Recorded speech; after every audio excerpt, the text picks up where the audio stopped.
Hello guys! Gagawa po tayo ng extension Y project sa TLE.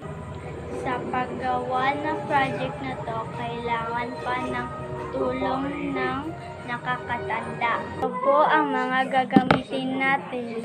Hello guys! Ito po ang male plug. Ito pong outlet. Itong wire. Star screw.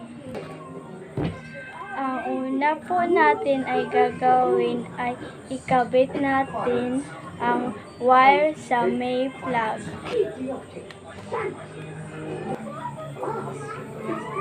Ito po ay nakapit na po natin ang male plug sa wire. Tapos sa kabilang dulo naman ang outlet.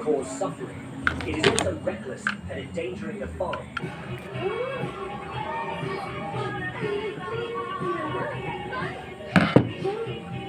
At tapos na po, at yun po ang paggawa ng extension wire.